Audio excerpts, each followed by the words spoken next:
I dropped the mug. Porcelain shattered across the kitchen tile, but I didn't stop. Outside, gravel crunched. Her car. Serena's SUV tore down the hill, kicking up dust like smoke behind a fuse. I stepped out barefoot. Wind stung my face. She didn't see me, didn't even hesitate. Just popped the trunk, yanked out the suitcase, brown leather scuffed at the corners. The one I gave her at the wedding. She dragged it to the edge of Lake Hollow, both hands, heaved it once, twice, then let it fly. A splash. A deep one. Heavy. Too heavy for clothes. I ran. Legs stiff, breath, short feet slicing on rock. By the time I hit the shoreline, ripples were spreading out like warning bells. The suitcase bobbed up once, then sank. I waded in. Water iced my legs. I didn't care. Arms plunged down, fingers scraping leather. It slipped twice before I got a grip. I dragged it half floating, half sinking toward shore. It hit the sand with a sick thud. I collapsed beside it, wet, shaking, gasping. Then I heard it, a sound, small, gurgled. I clawed at the zipper. It stuck, yanked, tore a nail, pulled harder. It gave. Inside blankets, wet, smothered. Something moved, a baby, limp, pale, not breathing.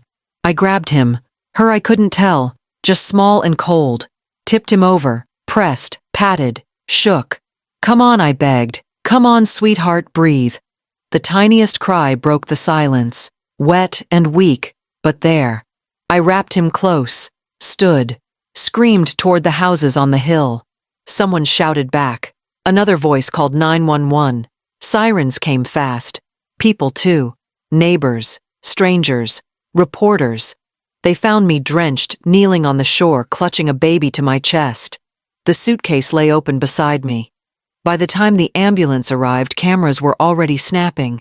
Someone asked if I'd gone crazy. Someone else pulled out their phone. A medic tried to take the baby, but I wouldn't let go at first. My arms locked. He had to ask twice. Only when I heard the second cry louder this time did I release. They placed him in a plastic-wrapped stretcher, tucked wires around his tiny chest. Is this your grandchild? A deputy asked. I opened my mouth. Nothing came out. I saw her, I finally said. Serena, my daughter-in-law. She threw it in. I saw her. He looked at me like I'd spoken a riddle. Ma'am, he said slowly. You sure about that? I didn't answer. I couldn't. My teeth were chattering too hard, but in my head I saw it again. The suitcase, the splash, the color of her nail polish on the handle. They put me in the back of a cruiser, wrapped a blanket around me. Across the lake, the sun was setting, orange bleeding into gray. I closed my eyes and whispered the only thing I could, that baby's not supposed to be dead. Then I heard the sirens again, fading into the trees, and I knew tomorrow would be worse. They led me into a white room and shut the door. No one smiled. No one offered coffee. 2 detectives, 1 notepad, 1 recorder. Start from the beginning, the woman said. I did. I told them about the SUV, about Serena, the suitcase, the splash, the sound. They nodded, not writing much, just watching. Did you see her face clearly? The man asked. Yes. What time exactly? I didn't look at a clock. Any witnesses? No, just me. He leaned back, crossed his arms. She jotted something. The baby, where is he? Is he alive? Is he breathing now? They didn't say. Instead, they asked if I'd taken medication that day. No, I said. Any history of mental illness? No. Any recent stress? My son died last year. They paused, looked at each other. The woman softened. A little. We're just trying to get clarity, ma'am. I stared at my hands, wrinkled, wet cuffs, mud on my sleeves. The door opened. Serena walked in, dry, hair perfect, eyes wide like a frightened child's. Oh God, she gasped, voice trembling. I just got the call. A baby. She turned to me like I was a stranger. What happened? I stood. You tell me. Her mouth opened, closed. Then she turned to the detectives. Eleanor's been confused ever since Daniel passed. She said it like she was trying to be kind. She sometimes calls me by his name. Says he's still alive. She's not well. I shook. From anger, from cold, from the sheer speed of how fast a lie can spread. She threw the suitcase in the lake, I said. Eleanor. Serena's voice was soft now. Please don't do this to yourself. The detectives exchanged looks again. The man scratched his chin. We'll need to verify a few things, he said. Ma'am, we're going to ask you to stay on site for observation. I didn't imagine it, I said. The suitcase was real. The baby he's in. NICU, Serena said. Critical. That stopped everything. I sat down. Hard. My knees barely held. A nurse entered. Young brown hair in a tight bun. She looked from Serena to me, eyes pausing longer on my face. You should rest, she said quietly, then glanced at Serena. The child's stable for now. She guided me to a chair in the hall. Did you really find him in a suitcase, she whispered. I nodded. Then don't let them twist it, she said. They'll try. Her badge said S. Tran. I memorized that. Later they let me see him. Through glass, tiny, wrapped in tubes and sensors. No name, no label, just infant male, unidentified. I stood alone, behind the glass, while Serena gave a statement in the next room. One nurse shook her head. Tragic, truly. Poor woman's losing it. I didn't answer. I stared at the baby, my hands on the glass, my lips pressed shut, and I knew I had to find a way back into the room, into the truth, into someone who'd listen, even if it meant standing in the hallway a little longer. I slammed the front door harder than I meant to. The echo rolled through the house like it had someplace to go, but nothing moved, nothing answered. Dust floated in the hallway air. Light touched the picture frames, dulled them. Daniel's smile stared back from the mantel. Frozen. Forever 32. I tossed the hospital blanket on the couch and walked past the living room without sitting. The kitchen smelled like burnt coffee. I hadn't brewed any, just lingered from the last time. Before all this. I opened the fridge. Half a jar of pickles. A bottle of milk expired 2 weeks ago. I closed it again. Mail sat on the counter. Unopened. Bills. Flyers. An envelope with my name written in shaky pen, my sister's handwriting. I didn't open that either. I walked into Daniel's old room. Nothing had changed. I hadn't let it. His boots were still by the closet. His watch still on the nightstand. I sat on the edge of the bed. The air was cold. The quilt felt too clean. I heard Serena's voice again from the funeral. She was a wonderful mother. Daniel always said so. Dry. Too perfect. Like someone reading from memory, not grief. At the time, I thought I was being uncharitable. Now I knew better. I leaned over, opened the drawer in his desk. Pens. A charger. A few receipts from months ago. At the very back, a folded brochure from a nursery. Welcome, little one. A handprint drawn in blue crayon. I hadn't seen this before. Or maybe I had, and forgot. I pressed it flat on the desk and stared. He knew. He must have known. The doorbell rang. I didn't answer. It rang again.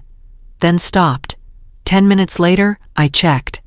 A flyer was wedged into the doorframe. Grief support group. Thursdays at 7. Fellowship Hall. I crumpled it. Tossed it. Neighbors avoided my window now. The few who used to wave now looked past me like I was glass.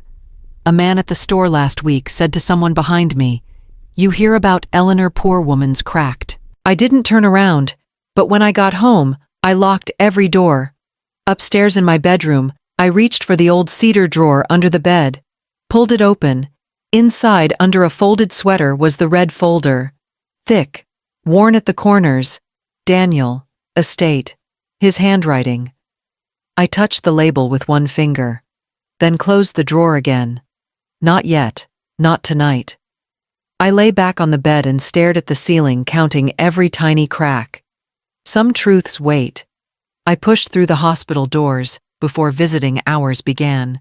Didn't wait in the lobby, didn't ask permission, just walked straight to the NICU. The nurse at the desk glanced up, about to say something, but stopped. I kept going. until I saw Serena. She stood by the glass, one hand pressed delicately to her chest, the other holding a clipboard. "I'll handle everything," she said, smiling at the woman beside her. "She's been through so much." The nurse nodded. Serena turned just enough to see me standing there. Her smile didn't drop, it just shifted. "Oh," she said, voice light. "Eleanor, you're here." I moved toward the door. A man stepped into my path. Security badge. Calm voice. "Ma'am, I'm sorry. This unit is restricted. Family only." "I am family," I said. "That baby is Serena's, already completed the paperwork," he said. "You'll need to speak with admin." She said nothing, just stood behind the glass, lips still curved, watching.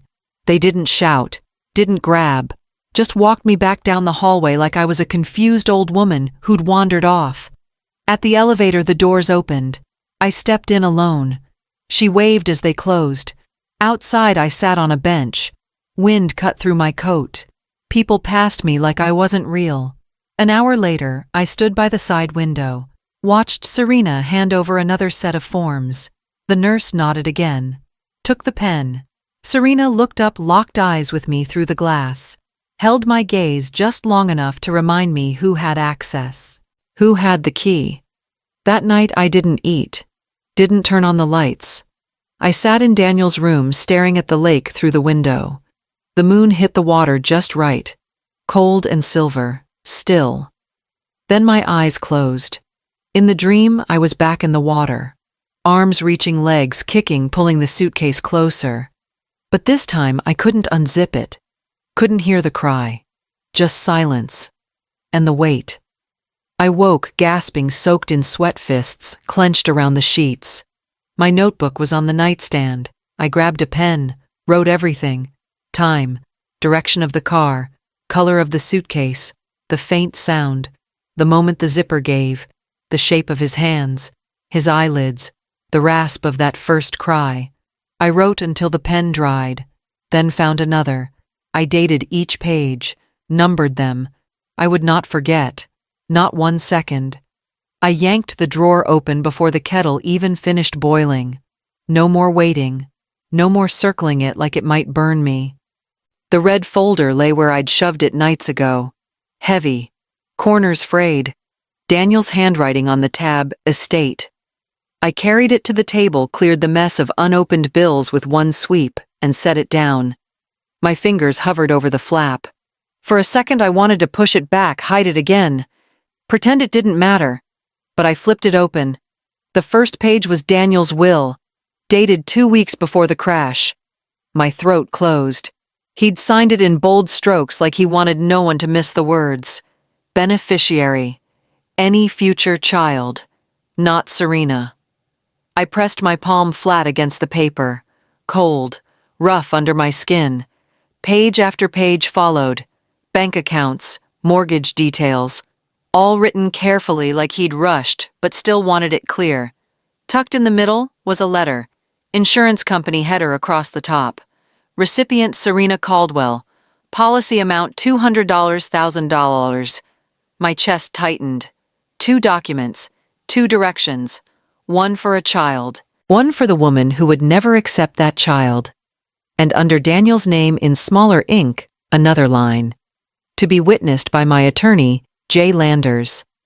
I leaned back hard in the chair. The kitchen was silent except for the kettle, whistling faintly, steam clouding the window. I saw Daniel at the table years earlier, bent over his college applications, coffee cooling by his elbow, asking me to proof his essays. His pen tapping when he was nervous. His habit of underlining twice when he meant something. He had underlined this signature. I read it again. Any future child. Not Serena. The folder slipped from my hands. Papers scattered across the linoleum. I dropped to my knees, gathering them fast, terrified I'd tear one. I stacked them, pressed them flat against my chest. Daniel had left me a thread, thin, fragile, but real. Maybe he knew. Maybe he saw something coming.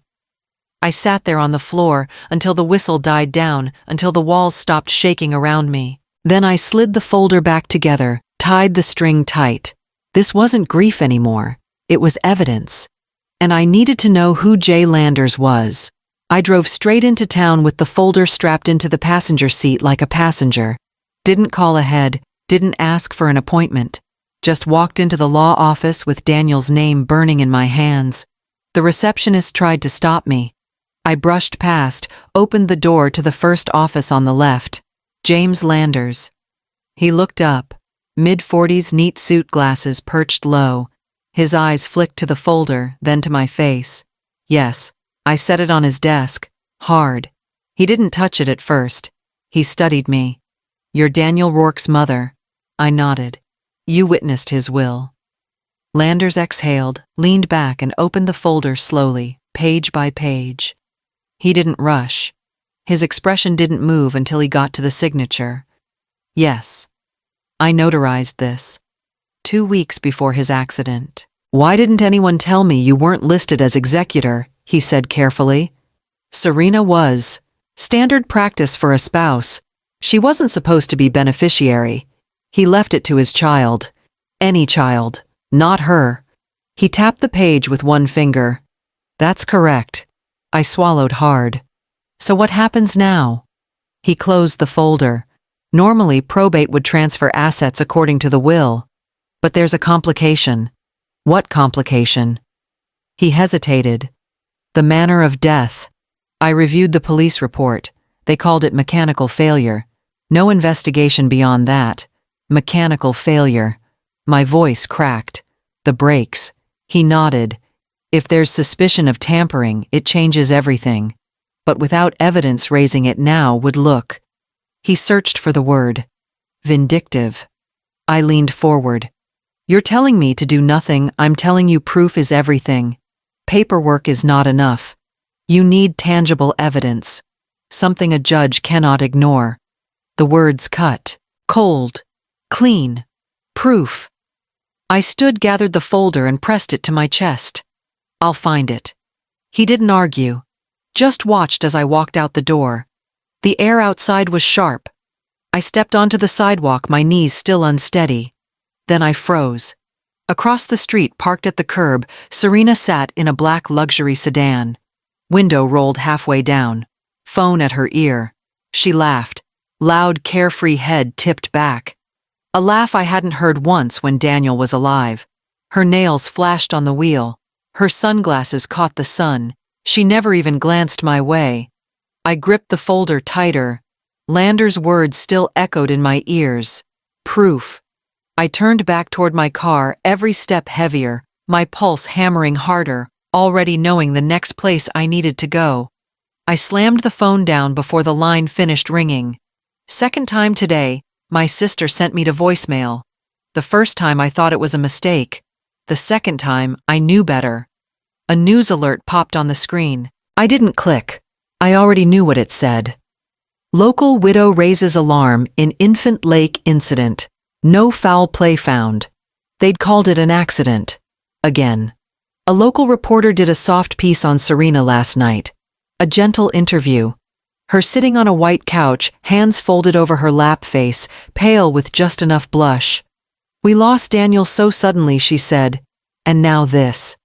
I don't know why Eleanor thinks I'd ever hurt a child." She even teared up at the end. Not real sobs. Just mist in the corners. Enough to seem human. I sat through the whole thing. Didn't blink. The comments were worse. "Poor woman. Grief makes people delusional.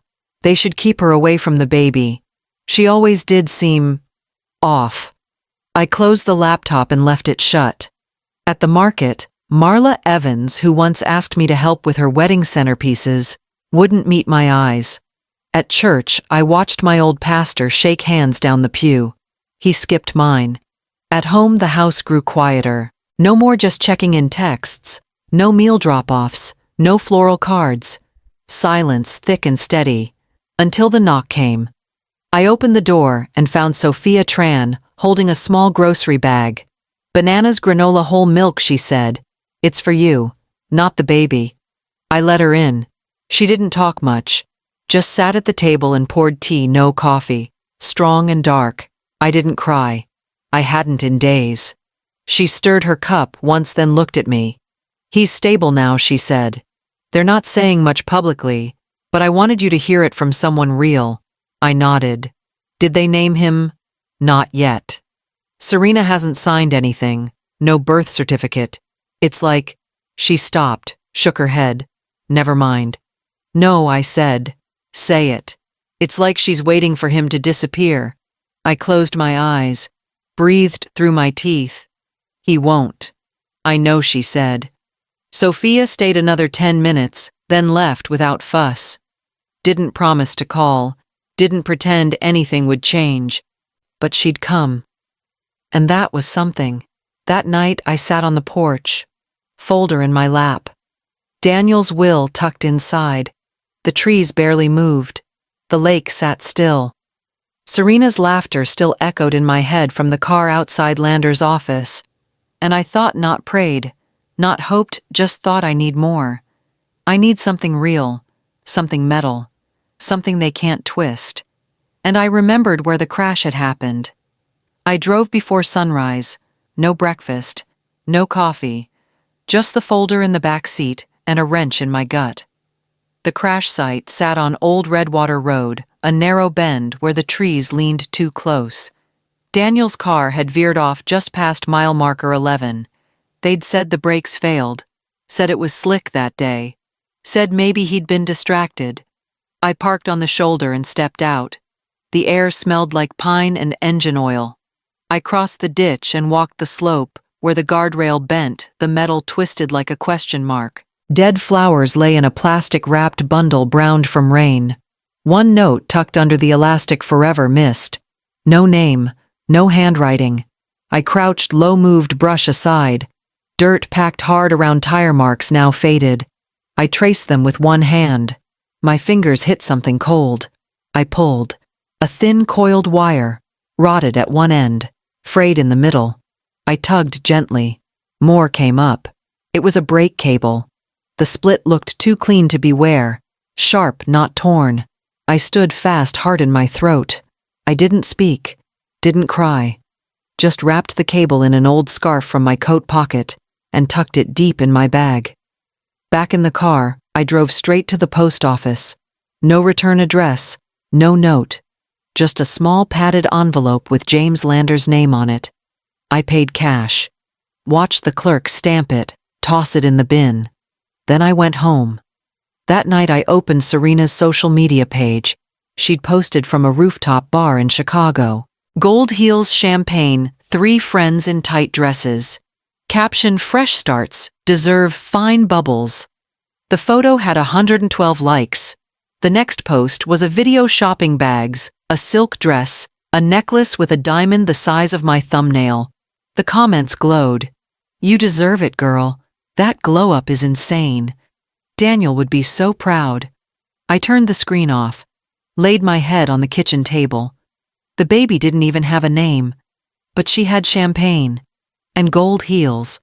I got up, poured cold water over my face, and sat back down to wait for Lander's reply. The phone rang just after 7. I grabbed it on the first buzz. Eleanor, it's Lander's. I stood, heart thudding. Yes, I had the cable tested. His voice was low-clipped. The brake's not natural wear. It was cut. Clean edge. Tool marks. My knees buckled. I dropped into the kitchen chair, gripped the edge of the table. Do you have a copy? I'll send you the report. Don't share it yet. Not until we talk through the next steps. I won't, I said. He hesitated. This could turn everything, but it has to be handled carefully. One misstep, and she spins it as paranoia. He didn't have to say her name. We both knew. I ended the call and sat in silence, the sound of the refrigerator hum growing louder by the second. The envelope arrived the next morning. Plain. No return address. Inside 3 pages. One highlighted. The word deliberate circled in red. I didn't cry. I didn't speak. I folded it twice, tucked it into the red folder, and snapped the strings shut.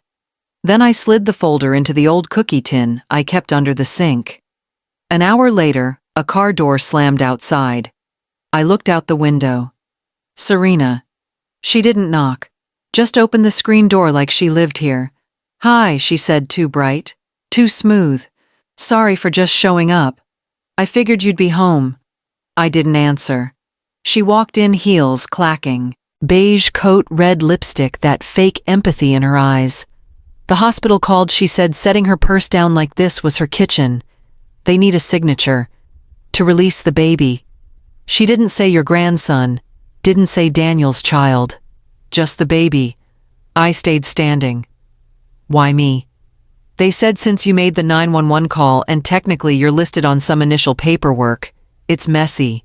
Legal stuff." She waved a hand like details bored her. I didn't move. Her perfume hit me next. Sweet. Expensive.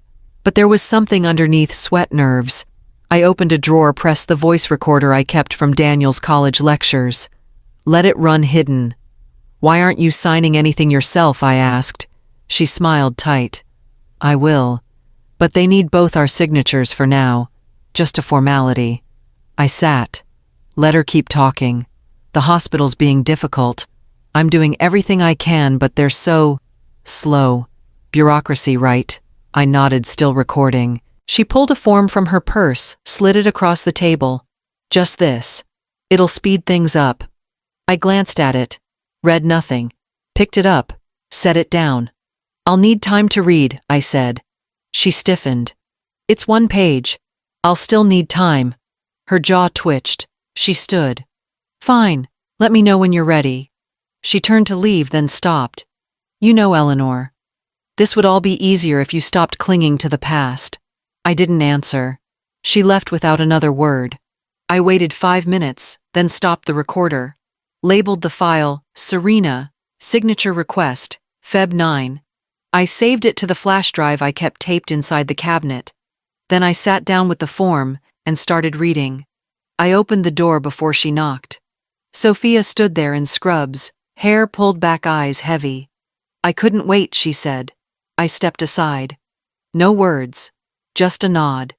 She walked in, unzipped her coat, and pulled a manila envelope from inside. She laid it on the table like it was fragile. They ran the test. Standard procedure since there was no paperwork, no name on the birth certificate. She opened the flap, pulled out a single sheet. DNA report, confirmed paternity, Daniel Rourke. My knees almost gave. I sat, hard. Her voice softened. "There's no doubt. He's Daniel's son." I stared at the name printed in bold, the percentage, the seal at the bottom. This wasn't guesswork. It wasn't hope. It was fact. My hands didn't shake from fear. Not this time. They shook because suddenly I knew exactly what she had tried to do. The suitcase, the silence, the coldness at the hospital, the avoidance. If that baby had died quietly, anonymously, Serena would have inherited everything. But he hadn't died. He'd cried. He'd lived. And Daniel had outmaneuvered her, even from the grave, the will, the estate, the policy. It all went to his child, not his wife, not Serena. And she knew.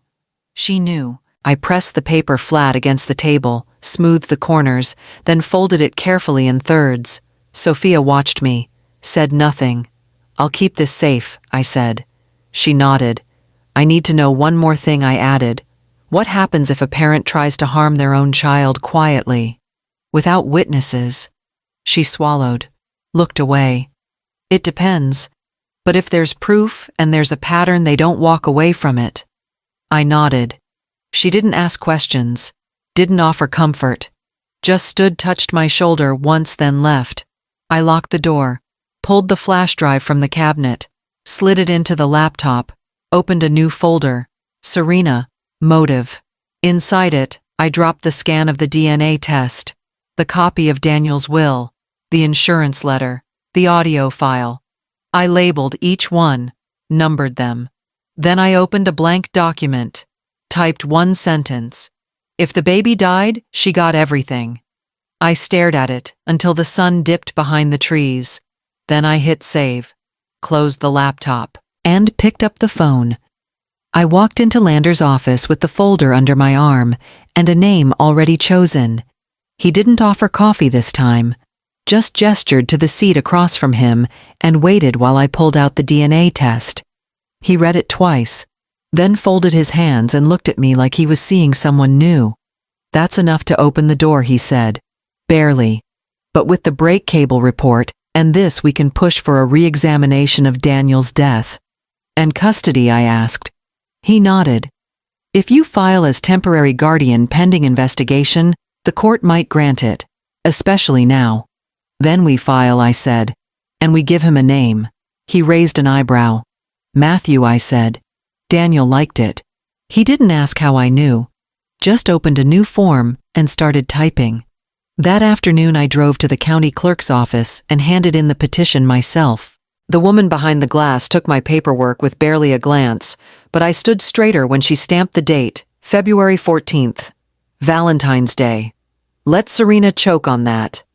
By the time I pulled back into my driveway, Serena was waiting on my porch, arms crossed, phone in hand, sunglasses even though the sun had dropped behind the pines. She didn't smile. "You filed for custody." "Yes." "You used a fake name. You forged." "No," I said, stepping past her. "I used a name. A legal one. One that belongs to him now." She followed me inside without asking. "You're not thinking clearly, Eleanor. You're grieving. You're spiraling. I can sue you for defamation. You know that harassment. Emotional distress." I set my bag down, turned slowly. "Try me." She blinked. I walked past her to the kitchen, filled the kettle, and turned on the stove. Behind me, her voice cracked just slightly. "Do you even know what you're doing?" "Yes," I said. She didn't stay long after that. The door clicked shut, and I waited until her car pulled out before moving. I opened the cabinet, took down the flash drive, and copied everything onto a second one.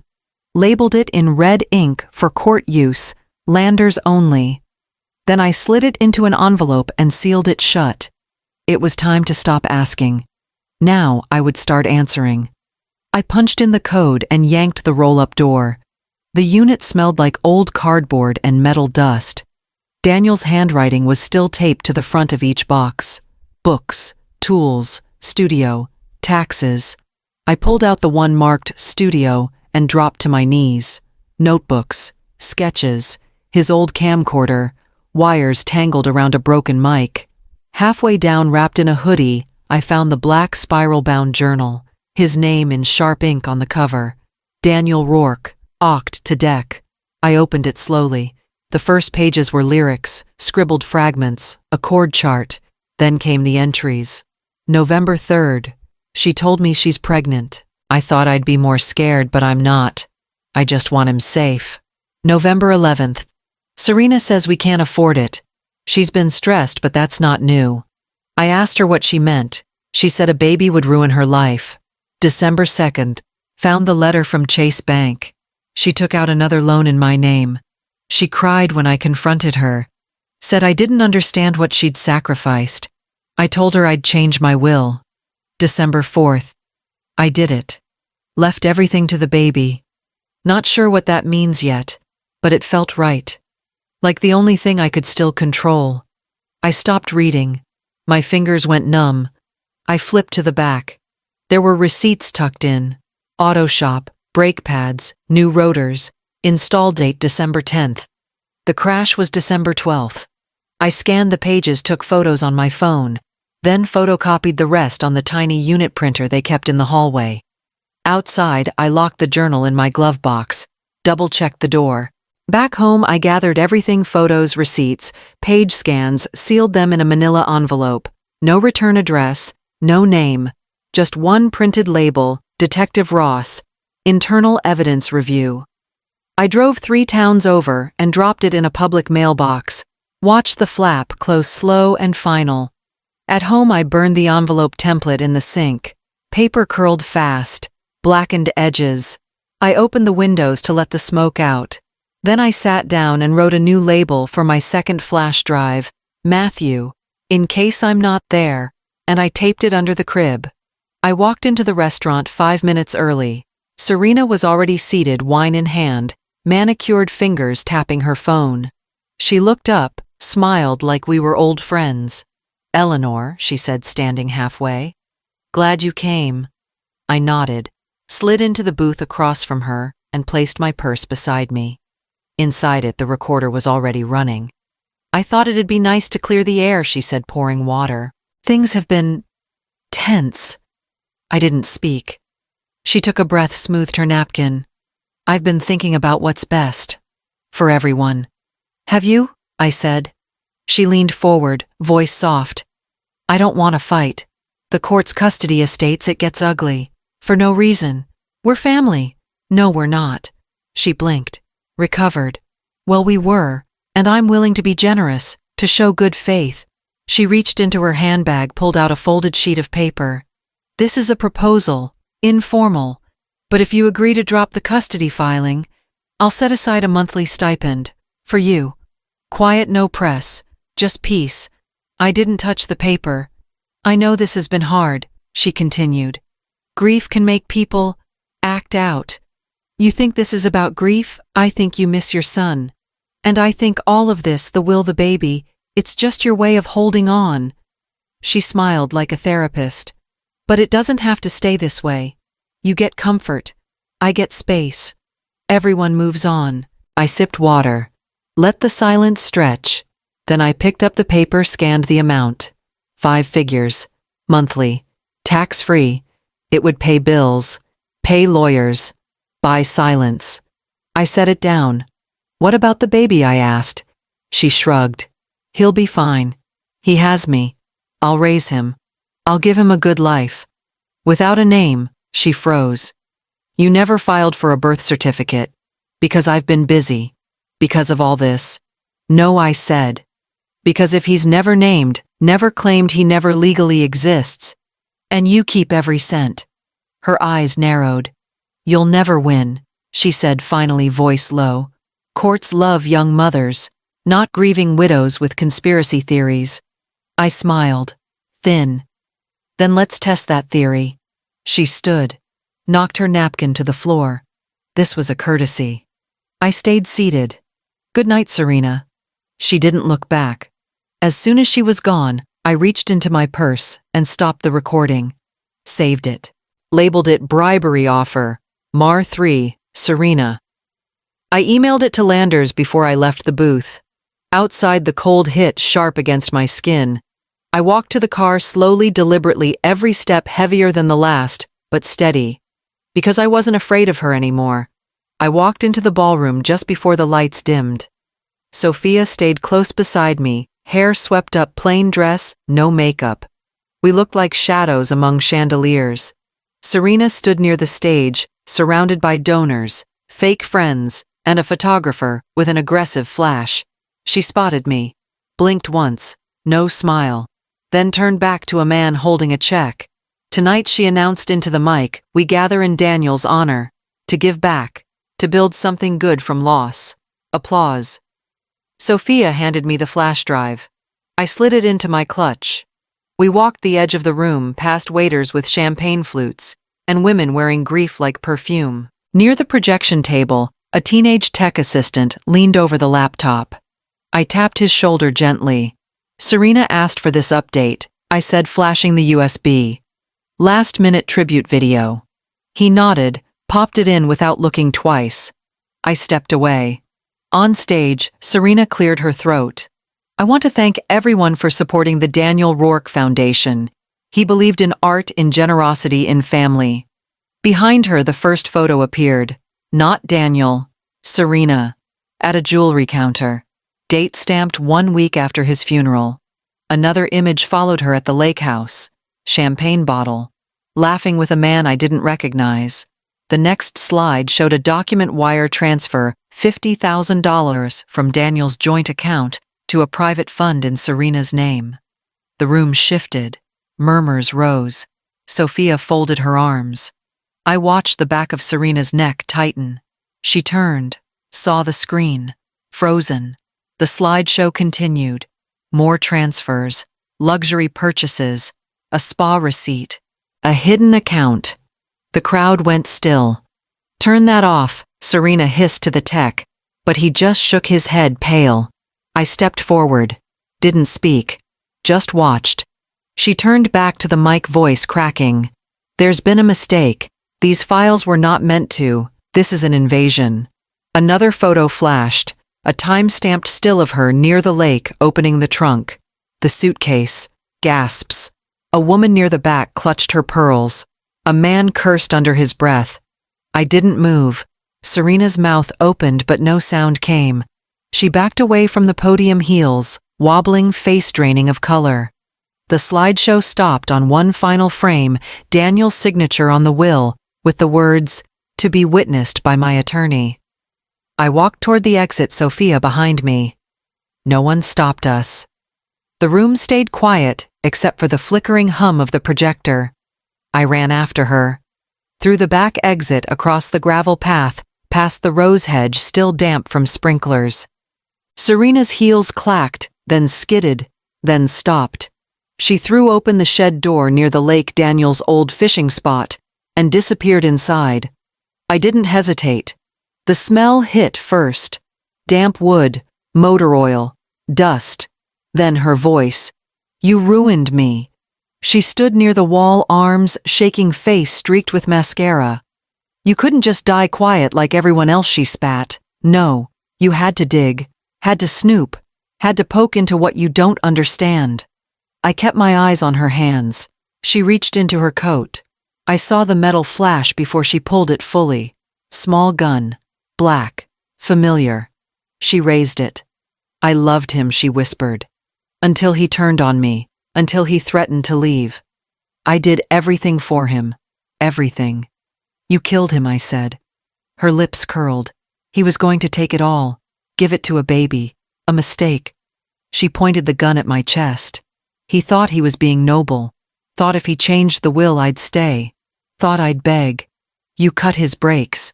She laughed. Ugly and low. He never saw it coming. And the baby silence. Then I panicked. When I found the letter from the attorney, when I realized the baby was real, not just a maybe, "You threw him into the lake." Her eyes flickered. He cried. That stupid little sound, like he knew. I didn't flinch. She took one step closer. "I could still fix this," she said. "If you just disappear." The shot rang out. Pain ripped through my shoulder. I dropped to one knee. From the trees, shouts. Flashlights. Police dropped the weapon. She spun, fired again, missed. A second shot, loud, final. Serena screamed, dropped the gun, dropped to her knees. They swarmed in, voices over radios, hands gripping her arms. Blood seeped through my jacket, warm, slow. I watched her as they dragged her out, face red, hair, wild mouth, open in a soundless scream. She didn't look back. I stood, barely. One officer grabbed my elbow. "Ma'am, we've got you." I nodded. Outside lights flashed. The lake glimmered, and I thought he can rest now. I woke to beeping, sharp, steady, white ceiling, IV line in my arm, ache in my shoulder. Sophia sat in the chair beside me, half asleep, baby Matthew in her arms. I blinked, tried to speak. She looked up fast. "You're awake." I nodded. Couldn't do much else. Matthew stirred. His little hand twitched, then curled under his chin. "You lost a lot of blood," she said gently. "They took the bullet out. Clean exit." I tried to sit up, regretted it instantly. "Don't move," she said. "You're stitched and drugged. Stay put." I reached out with my uninjured hand, touched the blanket over Matthew's foot. Warm, real, alive. The door opened. Detective Ross stepped in, hat in hand. "Eleanor," he said, voice low. "We got the full statement." She confessed. I stared at him, waited. "We got it all. Daniel's brakes, the lake, the baby. There's audio witness accounts, forensic match. She's not getting out." Sophia let out a breath, almost a laugh. Ross stepped closer. "It's over. You did the right thing every step." I shook my head. "No, I did what I had to." He nodded once like he understood. "The court will move fast now. Custody, the estate. You'll be named guardian until permanent adoption goes through." I looked at Matthew. His eyes were open now, quiet, watching. Will he grow up safe? I asked. Ross didn't hesitate. Yes. He left without fanfare. Sophia leaned in. I stayed all night. He didn't cry once. I smiled barely. He's tougher than he looks. He gets it from you. I closed my eyes, not to sleep, just to feel the stillness. The pain dulled under the drugs. The lights dimmed. I whispered his name once just to say it out loud. Matthew. He cooed. I reached for his hand, held it in mine. Outside the window, the wind pushed gently at the trees. He was safe, but we weren't done. I stepped into the courtroom and felt every stare cut through me. Reporters lined the benches. Cameras hovered near the back wall. A dozen notebooks flipped open in sync. Serena sat 2 rows ahead, flanked by her lawyers. Her hair was flat face, bare hands trembling in her lap. No designer coat, no heels. Just the orange jumpsuit and the reality of what she'd done. The judge entered. Everyone stood. I didn't blink. The prosecutor stood first. Your Honor, we present the following exhibits into evidence. The lights dimmed. First, the gala footage. Serena's voice over the mic, the crowd applauding then, the moment it turned. Slide after slide. The wire transfers. The lake still. Her face twisted when the suitcase appeared on screen. Second, the audio file. Her voice again, sharper now. You'll never win. Courts love young mothers. Then the recording from the shed. The scream. He thought he was being noble. I cut the brakes. People in the courtroom gasped. A woman near the aisle covered her mouth. Serena didn't speak, didn't cry. Just sat, frozen eyes locked on the table. The prosecutor ended with Daniel's will. The clause about any future child. I looked over at Matthew asleep in Sophia's arms on the bench beside me. The judge cleared his throat. Based on presented evidence, we proceed with formal charges: first-degree murder, attempted infanticide, aggravated fraud, and falsifying medical and legal records. He didn't read them slowly. He didn't need to. Everyone heard. Serena shifted in her seat, shoulders curled forward.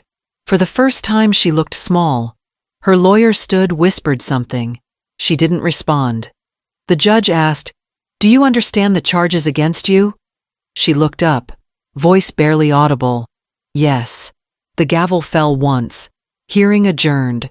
Chairs scraped. Reporters stood. I walked out before they could speak. Microphones reached. Mrs. Rourke, any comment? How long did you suspect her? Do you feel vindicated? I didn't answer. Didn't slow. Just walked past them into the cold morning air. Matthew stirred in Sophia's arms. I opened the car door, took him gently, held him to my chest, and kept walking. I stood when they called my name. The courtroom was smaller this time.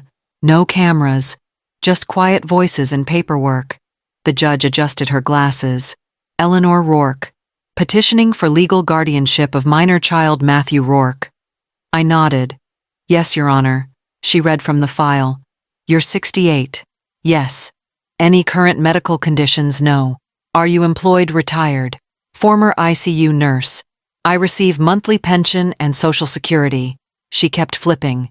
You live alone for now. Landers stood next. Your Honor, I represent Mrs. Rourke. The child's biological mother is in custody awaiting trial for multiple felony charges, including attempted infanticide. DNA results and the will confirm the child's legal and biological relationship to Mr. Daniel Rourke, Eleanor's late son. The judge nodded. I've reviewed the file. She turned to Sophia. You're the nurse?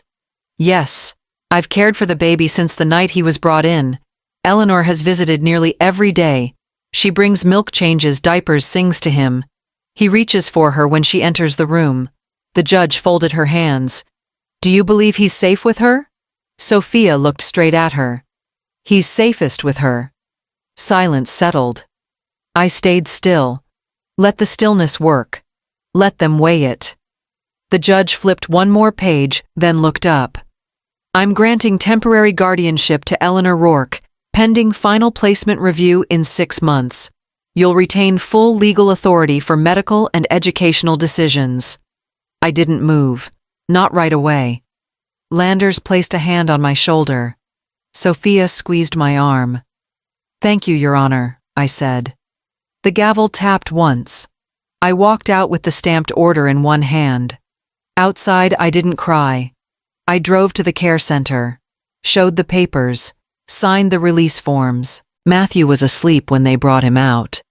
I took him gently, buckled him into the car seat. He didn't wake. I drove slow. Every street felt different, like the town had shifted slightly without telling anyone. At home, I carried him inside, set him down in the crib by the window. He stirred. Eyes blinked open. He didn't cry. I sat beside him and waited for the sun to move across the rug. I signed my name without pausing. 3 lines, black ink, one for me, one for the court, one for the file that would sit in a drawer long after I was gone. The judge handed the final copy to the clerk. "It's done," she said. "Not ceremonious, not warm, just final." I stood, thanked her, and walked out. Sophia waited near the entrance, holding Matthew, now over 10 months old, solid, alert, heavy with life. He didn't cry once, she said. "He's learning." Landers caught up outside, briefcase in hand. "I have something else for you." We walked to his car. He popped the trunk, pulled out a navy blue binder, not new, not fancy, worn at the edges. Daniel's estate was tied up in probate longer than we thought, he said. But once the criminal case closed, everything cleared. The house, the accounts, and this. He handed me the binder. Inside, the reissued deed. My name listed as trustee. The beneficiary, Matthew Rourke. I traced the letters. I added a clause. Landers said, "No one, not even future family, can contest it. You hold it until he turns 21. I closed the binder, clutched it with both hands. "It's done," I whispered. He nodded. Didn't try to say more. We parted ways at the corner. I strapped Matthew into the back seat and drove home with the binder on the passenger side. At the house, I placed it in the drawer with the other documents. Wills, DNA results, court orders. All of it under one name now. I walked into the nursery. Matthew stood gripping the edge of his crib, wobbling but firm. "Come here," I said. He reached, stumbled, then stepped once, twice into my arms. No fanfare, no applause, just breath. I held him close. No one could take him now. I poured the water, slow, steady. The scent hit first, dark roast, no sugar, just heat and memory. The kettle clicked off. I reached for the mug, white ceramic, clean rim, no cracks. 2 words in black print, "Still mine." I carried it outside. Matthew's giggles echoed down the porch. He crouched near the steps, poking a stick into the soil, chasing some invisible game. He didn't notice me. That was the best part, he didn't have to. He knew I'd be there. I sat by the table next to the photo frame. Daniel smiled back at me, one arm raised, mid-laugh, sunglasses, crooked wind flattening his shirt. I'd taken that photo without him knowing years ago, the last summer he came home. Beside it sat the deed, crisp, signed, reissued. The name Matthew Rourke printed clearly, page 1. The lake shimmered just beyond the trees. Calm. Blue. Not the same lake that swallowed a suitcase, not the same shore where I pulled his life back out. This one felt different.